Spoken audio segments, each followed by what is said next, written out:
Psychological assessment conducted by Dr. Isabella Garcia. Patient name, Munday, Hector. Behavioral observation. Hector arrived at our scheduled appointment 24 minutes late. Once we sat down and began the session, he struggled to maintain eye contact. He found it difficult to articulate his feelings and was terse and guarded throughout. Hector has been working long hours and, as a result, isn't sleeping well. Hector spoke about his recently deceased mother and displayed evidence that he hasn't yet fully come to terms with her death. I strongly recommended a course of antidepressants, but he is resistant to this idea, believing that it would have a detrimental effect on his capability with regards to his current investigation.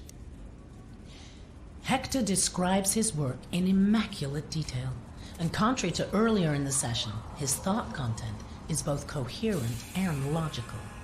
He is displaying an unhealthy obsession with his work, but his recent bereavement may be the underlying issue. Good morning to you all.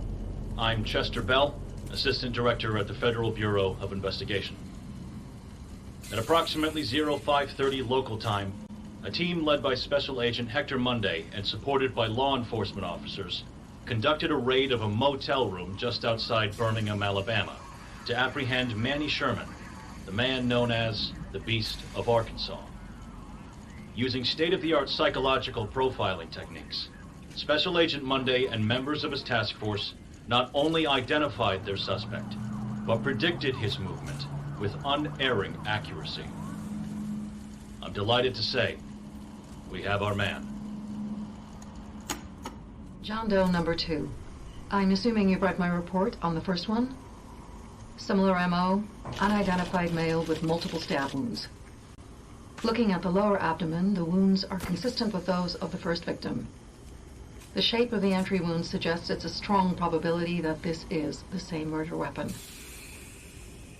Looks like we've got a souvenir hunter here. This time the left ear has been severed. Clean incision. Probably a scalpel or a razor blade. Very tidy. Nice job, actually. Very little bleeding.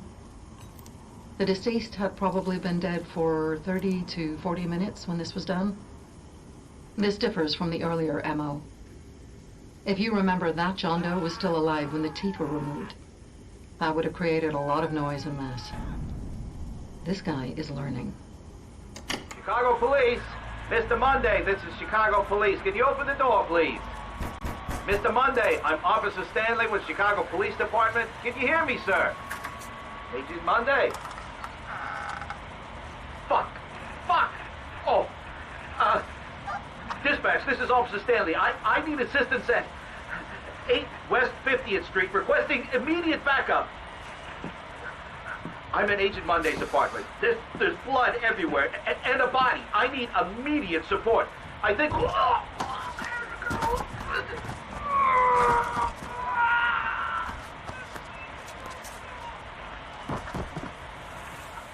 units, this is dispatch.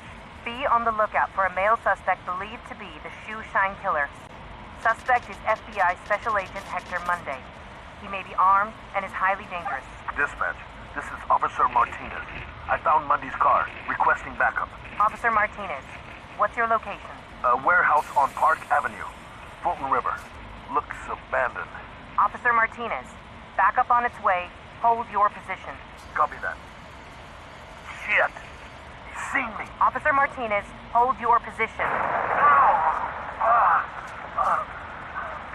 Shit! We have a situation. Dispatch, the building's on fire. Fire department on their way. He's still in there. You read me? Copy. He's still in there. We begin today with some breaking news. Chicago police today confirmed the body of a man found in a fire at an abandoned warehouse in the Fulton River district to be that of missing FBI agent Hector Munday.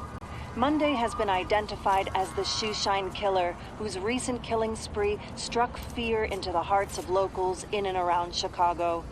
A spokesperson for Chicago PD confirmed Munday murdered 4 victims, including yesterday evening police officer Patrick Stanley, a dedicated veteran of 22 years.